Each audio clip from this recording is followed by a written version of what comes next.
श्रोतागण, भाई और बहनों, मातृशक्ति को नमन।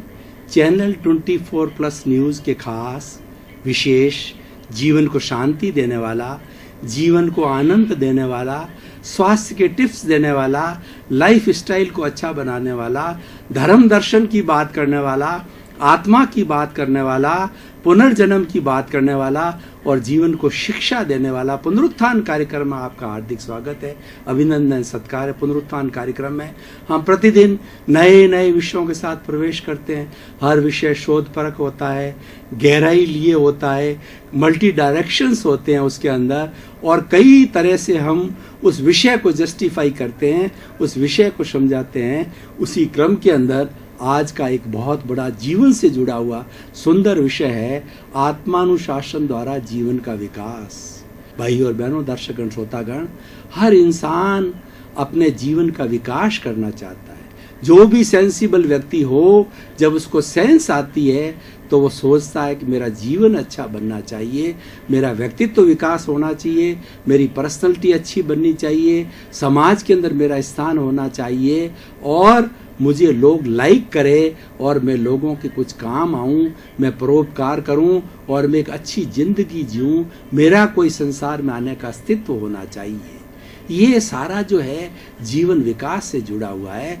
जीवन विकास करने के लिए हमें कुछ सूत्रों को लेकर के चलना होता है, हमें कुछ नियम और कुछ एथिक्स को और कुछ जो टिप्स को लेकर के चलना होता है, तभी जीवन का विकास होता है। क्योंकि बिना लक्ष्य के कोई कार्य नहीं होता है। सबसे पहले आप जीवन विकास का लक्ष्य बनाइए। जीवन विकास वह होता है एक अच्छा इंसान बनना। अगर व्यक्ति एक अच्छा इंसान है तो निश्चित रूप से वो सबका प्रिय होगा, क्योंकि इंसानियत रखने वाला, मानवता रखने वाला व्यक्ति किसी के साथ बुरा बर्ताव नहीं करेगा। वो हमेशा ऐसा सोचेगा कि मैं ऐसा व्यवहार करूं जो मुझे पसंद हो, वैसा व्यवहार मैं दूसरों के साथ करूं, और मुझे जो चीज़ ना पसंद हो वो मैं दूसरों के साथ नहीं करूं। ऐसा वो चिंतन हमेशा करता रहेगा और वो किसी का शोषण नहीं करेगा, किसी के हित को छीनेगा नहीं, किसी के साथ में भ्रष्टाचार नहीं करेगा, किसी के साथ दुर्व्यवहार नहीं करेगा। क्यों? कि वो जीवन का विकास करना चाहता है। वो सोचता है अगर मैं ऐसा करूंगा तो मैं एक विकसित प्राणी नहीं होऊंगा, मेरा जीवन बर्बाद हो जाएगा और मैं एक कीड़े मकोड़े की जिंदगी जीऊंगा। मेरा इस संसार में आने का क्या मकसद है? भाई और बहनों, दर्शकगण, श्रोतागण, मनुष्य जीवन जो है बहुत कठिनाई से मिलता है और हमारे धार्मिक शास्त्रों में कहा गया है कि सबसे दुर्लभ जीवन है वो मनुष्य जीवन है। 4 बातें बहुत कठिन बताई गई है, बहुत ही कहना चाहिए कि अद्भुत बातें हैं और बहुत मुश्किल से मिलती है। पहला मनुष्य जीवन का मिलना, दूसरी है कि भगवान की वाणी सुनने का अवसर मिलना, तीसरा भगवान की वाणी के अंदर विश्वास होना और चौथा भगवान की वाणी को जीवन में उतारना। ये 4 बातें बहुत मुश्किल से मिलती है। और सबसे पहले जीवन जो यानी मनुष्य जो भव है, जो मनुष्य जीवन है, वो अत्यंत अत्यंत दुर्लभ। वैदिक परंपरा कहती है कि 7 जन्म तक सुकृत करते रहने से 8 जन्म तक सुकृत करते रहने से 9वां जन्म मनुष्य का मिलता है। और इसमें आपने कोई गड़बड़ी कर दी, आपने सुकृत नहीं किए तो 99 भव के बाद मनुष्य जन्म मिलता है, और उसके अंदर भी आपने कुछ गड़बड़ कर दी तो 999 भव के बाद मनुष्य जन्म मिलता है। यानी कीड़े मकोड़े, पेड़ पौधे और ये जो जितने भी पशु पक्षी चराचर जगत में हम जन्म ले लेते हैं, नारकीय जीवन में ले लेते हैं, तो लेकिन देवता भी ले लेते हैं, लेकिन सब जन्म ले लेते हैं, लेकिन मनुष्य जीवन अति अति दुर्लभ है। जब हमने अपने पुण्य की वजह से प्राप्त कर लिया है, इसका सही उपयोग किया जाए। इसका सही उपयोग क्या है? जीवन का विकास किया जाए। अब मैं मुद्दे की बात पे आता हूँ, जीवन का विकास कैसे करें? तो उसके जीवन विकास के लिए मैं आपको कुछ सूत्र देना चाहता हूँ। देखिए, 2 तरह की चीजें होती है, एक मनोरंजन और एक आत्मरंजन। जो मनोरंजन होता है वो हमारी इंद्रियों से जुड़ा हुआ होता है। स्पर्शन रसन घ्राण चक्षु श्रोत्र, ये 5 इंद्रियां है ना, उन इंद्रियों का सुख लेना, आनंद लेना, अच्छा भोजन लेना, अच्छे कपड़े पहनना, अच्छा घूमना फिरना, इधर जाना वगैरह करना, शॉपिंग करना, ये करना, ड्राइविंग करना, अच्छी अच्छी कारें रखना, अच्छे अच्छे बंगले रखना, अच्छे अच्छे कपड़े पहनता, ये सारा जो है, अच्छी अच्छी पिक्चर देखना, ये सारा जो है हमारा मनोरंजन है। ये मन का रंजन करने वाला है और उससे जीवन का विकास नहीं होता है, वो यहीं तक सीमित हो जाती है। सारी चीजें नाशवान है। अब मैं दूसरी बात की तरफ आता हूं, अविनाशी चीज की, जो कि जन्म जन्मांतर हमारे साथ चलती है, कभी नाश नहीं होती है, वह होता है आत्मरंजन। आत्मरंजन करने वाला व्यक्ति गुणों को प्राप्त करेगा, और क्योंकि आत्मा गुणों की खान है, आत्मा के अंदर कोई अवगुण नहीं है।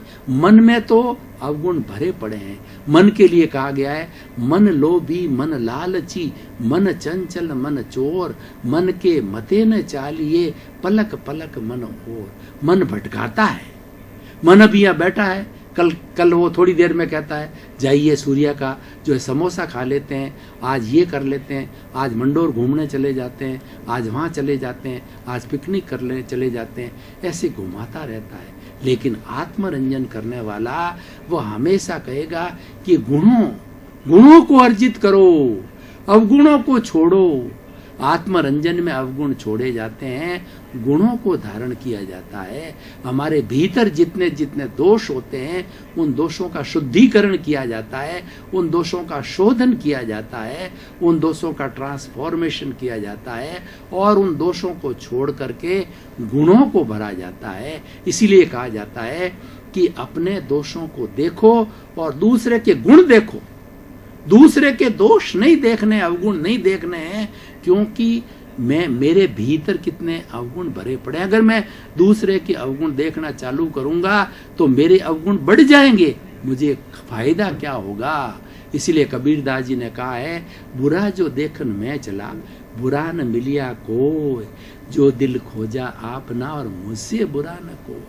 अगर आप भीतर जाओ, गहरे गोते लगाओ, तो आपको पता पड़ेगा कि जिन खोजा तिन पाइया और गहरे पानी पैठ, मैं बपुरी ढूंढन चली रही किनारे बैठ। आप गहरे समुद्र में गोते खाओगे तो शीप का मुंह में मोती मिलेगा, यानी गहराई में आप भीतर जाओगे, आपके दोष दिखाई देंगे, दोषों का भंडार दिखेगा। आत्मरंजन क्या कहता है, इन दोषों का शुद्धिकरण करो, और इनके शुद्धिकरण करने की जो रासायनिक क्रिया है वह है प्रायश्चित। आप ज्यादा से ज्यादा प्रायश्चित करो, ईश्वर से क्षमा मांगो, और ये कहो कि 84 लाख जीवा योनि के प्राणी हैं जिनके साथ में मैंने भवांतर के अंदर किसी को कष्ट दिया है, किसी को दुख दिया है, किसी को पीड़ा पहुंचाई, उनका आह्वान करो। उन सब की अव्याबाद शुद्ध आत्माओं को बुलाइए, जैसे कि हम जो है श्राद्ध के अंदर पितरों का आह्वान करते हैं, अपने पितरों को कहते हैं कि हमारे सब पितर आइए, आप भोजन कीजिए, वैसे उन सब अव्यापार शुद्ध आत्माओं का आह्वान करो। आत्मा अरूपी है, दिखाई नहीं देगी, पर आपकी भावना वहां तक पहुंचती है, वो आएगी। उनसे आप एक बच्चे की तरह शुद्ध होकर के और सरल हृदय से कहिए कि मैंने आपको जन्म जन्मांतर के अंदर बहुत किसी न किसी शरीर के माध्यम से किसी न किसी भाव में आपको दुख दिया है, आप मुझे क्षमा करो, क्षमा करो, क्षमा करो। मैं आप सबको क्षमा करता हूँ, मैं आपको एनओसी देता हूँ, और आप मुझे सभी एनओसी दो, आप सभी मुझे एनओसी दोगे, तभी मेरा मोक्ष होगा। ये सारी बातें आत्मरंजन में होती है। आत्मरंजन करने वाला आदमी जो है, उसका ओरा बहुत शुद्ध होता है, उसका आभा मंडल इतना पवित्र हो जाता है, क्योंकि भीतर सारा पॉजिटिव थॉट की धारा बहती है, पॉजिटिविटी एकदम प्योरिटी की धारा बहती है, और व्यक्ति ईश्वर का रूप हो जाता है। उसका ओरा देखे नीट एंड क्लीन होता है, उसके फोटोग्राफी की जाए, उसके कलर लिए जाएं तो बड़े सुंदर कलर आते हैं, और ऐसा लगता है ये व्यक्ति कितना शुद्ध चिंतन कर रहा है, ये व्यक्ति चिंतन कर रहा है समस्त विश्व का कल्याण हो, सब जीवों को सुख मिले, सभी जीवों को शांति मिले, सभी जीवों को मोक्ष मिले और किसी को कोई तरह का कष्ट न हो, ऐसा चिंतन उसके भीतर चलता रहता है। आत्मरंजन करने वाला व्यक्ति परार्थ और परमार्थ की भावना के अंदर चला जाता है और किसी के दुख को देख करके वो द्रवित हो जाता है और ईश्वर से प्रार्थना करता है, ये मेरे भीतर विराजमान शुद्ध आत्मा भगवान, आप इस व्यक्ति के दुख को दूर करो, दूर करो, दूर करो। और इस व्यक्ति का दुख मैं देख नहीं सकता और मैं इसका दुख दूर करने के अंदर कुछ हेल्प कर सकूं तो मैं तैयार हूं। ये आत्मरंजन है। तो आत्मरंजन के द्वारा जो है हमारे जीवन का विकास ही विकास है, विकास होता रहता है। और विकास नहीं है, हम जीवन की इतनी ऊंचाई तक पहुंच जाते हैं कि जिसकी कोई हद नहीं होती है, क्योंकि इसका फील्ड बहुत बड़ा है और इसमें अवगुण नहीं है। और जो मनोरंजन है उसके अंदर अवगुण ही अवगुण भरे पड़े हैं। ईर्ष्या है, मत्सर है, कंपटीशन है और स्पर्धा की भावना है कि उसने 7 मंजिला मकान है, मेरा 9 मंजिला होना चाहिए। और मनोरंजन करने वाला व्यक्ति जो है पराये दुख दूबला होता है कि मेरे पड़ोसी के 5 मंजिल का मकान है, मेरे 3 मंजिल का ही है। अरे भाई, तुम्हारे 3 मंजिल का तुम भी पुरुषार्थ करो और तुम 5 नहीं 7 मंजिल का बनाओ और अपने बलबूते पे तुम आगे बढ़ो। तुम्हें कौन रोकता है? पूरा विश्व खुला है और विश्व के सारे रास्ते खुले हैं। आप अपना पॉजिटिव रूप से कार्य करो। तो मैं ये कहना चाह रहा हूँ कि आत्मानुशासन वाला, आत्मा पे अनुशासन करने वाला, आत्मरंजन करने वाला व्यक्ति जो है वह व्यक्ति हमेशा गुणों की ओर जाएगा, पॉजिटिविटी की ओर जाएगा, नेगेटिव थॉट की तरफ नहीं, सकारात्मक भावों की तरफ जाएगा, विधायक भावों की तरफ जाएगा। और विधायक भाव हमारा सबसे बड़ा संबल है। हमारे जीवन में विकास कब होता है कि विधायक भाव होते हैं। हम विधायक भावों के द्वारा दुख में से सुख निकालने की कला सीख जाते हैं। कैसे? मान लीजिए कि आपको तेज बुखार आ गया, तो आप तेज बुखार में ईश्वर से प्रार्थना करोगे, ईश्वर ने मेरे साथ कितना अच्छा किया है कि बुखार तक ही सीमित रह गया। ऐसा नहीं कि बहुत बड़ी बीमारी हो सकती थी, वो सारी टल गई और छोटे रूप में बुखार तो आज उतर जाएगा, टैबलेट लूँगा। तो दुख में से जो है आपने सुख निकाल दिया। आदमी के घाटा लग गया, आदमी के घर के अंदर गमी हो गई, आदमी को कोई परेशानी आ गई, आदमी घर में चोरी हो गई, तो वो पॉजिटिव थिंकिंग करता है कि मेरे तो थोड़े रुपयों की चोरी हुई, घर में तो बहुत रुपए पड़े हैं, हो सकता था सारा ही चोर ले जा सकता था। तो इस तरीके से वह ये चिंतन करता है कि हर बात के अंदर पॉजिटिव बात निकालता है, सकारात्मक बात निकालता है। तो ये हमारा आत्मानुशासन है। आत्मानुशासन रखने वाला व्यक्ति जो है हमेशा डिसिप्लिन्ड रहेगा, टाइम बाउंड रहेगा, टाइम मैनेजमेंट करेगा। उसका उठने का, बैठने का, सोने का, व्यवहार का, काम करने का सलीका अलग ही होगा। और जो मन के क्षेत्र पर काम करने वाला होगा वह इर्रेगुलर होगा। कभी लेट सोएगा, कभी जल्दी उठेगा, कभी जल्दी खा लेगा, कभी लेट खा लेगा। सब चीज़ इरेगुलरिटी होती है। कोई टाइम बाउंड नहीं होता है, कोई टाइम टेबल नहीं होता, कोई जीवन के विकास का लक्ष्य नहीं होता है। और आत्मानुशासन करने वाला जीवन का लक्ष्य बनता है, उसका लक्ष्य होता है जीवन विकास करने वाला होता है। इसलिए भाई और बहनों, दर्शकगण, श्रोतागण, आप सारा गहराई में जाकर के देखो, जितने जितने महापुरुष हुए हैं उन सब ने आत्मानुशासन किया। अभी मैंने 2 पुस्तकें लिखी है। एक पुस्तक जो है वो भारत रत्नों का, भारत को अवदान, जिसमें 46 भारत रत्न के कैरेक्टर्स है। एक एक को पढ़ें तो आपको मालूम पड़ेगा कि कितने वो आत्मार्थी लोग थे, कितना उन लोगों ने आत्मानुशासन किया, कितना संघर्ष किया, कितने आदर्श के साथ काम किया, कभी उसूल नहीं छोड़ा और हमेशा अनुशासन तरीके से जीवन भर काम करते रहे। तो वो बहुत बड़े महान व्यक्ति बन गए, पूजनीय बन गए, भारत रत्न बन गए। उसी तरीके से भारतीय क्रांतिकारी महिलाएं 1857 का गदर हुआ था, उस समय से लगा करके आज तक हमारे भारत के अंदर क्रांतिकारी महिलाएं हुई है जिन्होंने देश को आज़ाद किया। देश की कठिन परिस्थिति में, देश के अंदर महाकाल के अंदर, देश में दुष्काल के अंदर उन्होंने कितना बड़ा वीरता का कार्य किया। और ख़ासकर से 1857 की क्रांति और हमारे देश की आज़ादी की क्रांति में कार्य किया। उनके जीवन को आप पढ़ेंगे, उन महिलाओं को, तो आपको मालूम पड़ेगा कितना बलिदान किया। ये सब क्यों हुआ, इतना बलिदान क्यों करता है कि व्यक्ति अपने जीवन को होमता है, अपने परिवार की परवाह नहीं करता और वह लक्ष्यबद्ध होकर के देश की सेवा के अंदर कुर्बान हो जाता है, क्योंकि वो आत्मार्थी है, वो आत्मानुशासन रखने वाला व्यक्ति है, वो लक्ष्यबद्ध होता है, वो जीवन का विकास होता है। आज शहीद भगत सिंह है, शरीर तो जाने वाला था लेकिन वो स्वेच्छा से जो है उसूल का पालन करते करते फांसी के ऊपर चढ़ गए, तो आज वो अमर हो गए। वो शरीर तो नाशवान था, हो सकता 5, 10, 20 साल बाद जाता, लेकिन वो शहीद हो गया। वो एक दुनिया को सबक दे गया कि देश की रक्षा के लिए, तिरंगे की झंडे के लिए कुर्बान होना ये बहुत बड़ी कुर्बानी है। तो भाई और बहनों, दर्शकगण, श्रोतागण, आत्मा जो हमारे जीवन के विकास के लिए आत्मानुशासन को हमेशा ध्यान में रखिए। आत्मा एक संजीवनी है, आत्मा एक ऐसी नंदन वन है, आत्मा एक ऐसी कामधेनु है जिसके अंदर गुण ही गुण है, इसके अंदर कोई अवगुण नहीं है। और ये अरूपी है, ये अजर है, ये अमर है, अविनाशी है, दिखती नहीं है लेकिन करती सब यही है। मैं हाथ हिला रहा हूँ और मैं बोल रहा हूँ, ये सब आत्मा बोलती है। और किसका राम नाम सत हो जाता है, डेड बॉडी बोल सकती है? कभी नहीं बोल सकती, क्योंकि उसकी आत्मा निकल गई। सारे कार्यकलाप करने वाली जो है आत्मा है। शरीर तो ये हार्डवेयर है, सॉफ्टवेयर हमारी आत्मा है। तो सॉफ्टवेयर है वो हार्डवेयर को गाइड करता है। सॉफ्टवेयर के बिना हार्डवेयर कुछ नहीं, एक डब्बा टाइप हो जाता है। तो हमें उस मुख्य हमारे आत्मानुशासन को देखना है। भाई और बहनों, दर्शकगण, श्रोतागण, जैसी हमारी पुनरुत्थान कार्यक्रम की परंपरा है कि हम हर एपिसोड को जो है वो कसौटी पर कसते हैं, तो आत्मानुशासन से जीवन विकास, इस एपिसोड के माध्यम से हम जनता को क्या सबक देना चाहते हैं?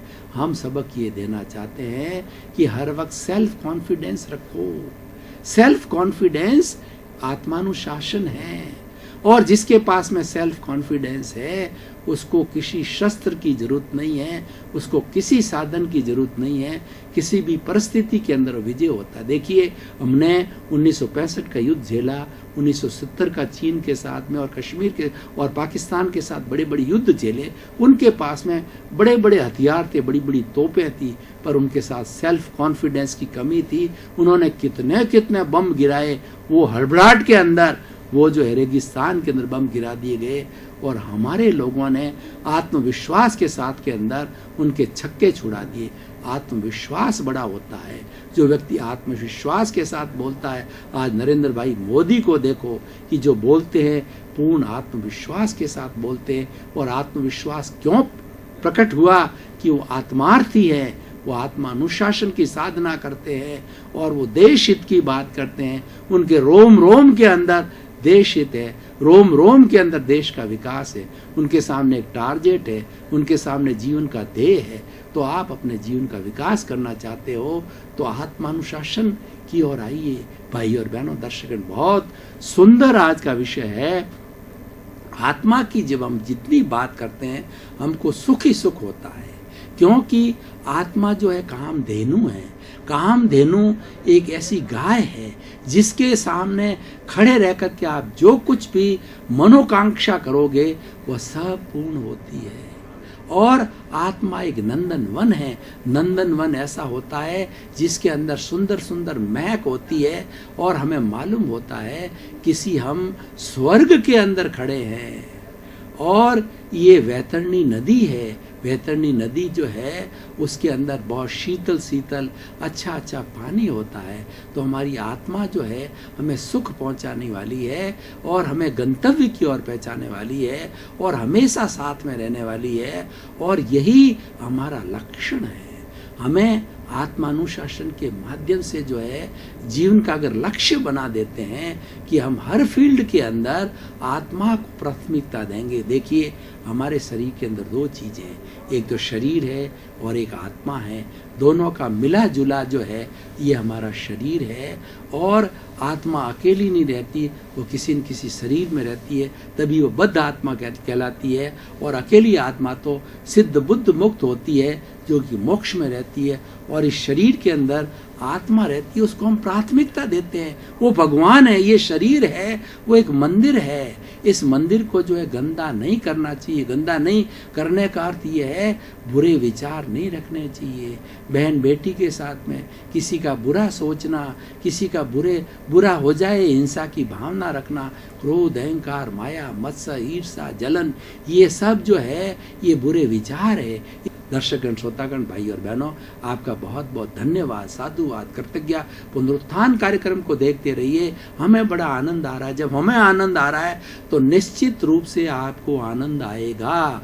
अगर वक्ता आनंदित होता है तो मान के चलिए कि श्रोता को जरूर आनंद आएगा, क्योंकि ये विचारों का विनिमय है। आप देखते रहिए, अच्छे अच्छे एपिसोड आएंगे, हमको संबल मिलेगा, हम नए नए विषय लेकर के आएंगे, नई नई बातें लगाएंगे। और सारे हमारे मौलिक विचार, पुनरुत्थान कार्यक्रम की एक बड़ी विशेषता है, सारे विचार जो बताए गए वो आत्मा से निकले हुए मौलिक विचार है। इसी क्रम में आपका जीवन आनंदमय हो, मंगलमय हो, सुखमय हो, शांतिमय हो। आपके प्रति मंगल भाव।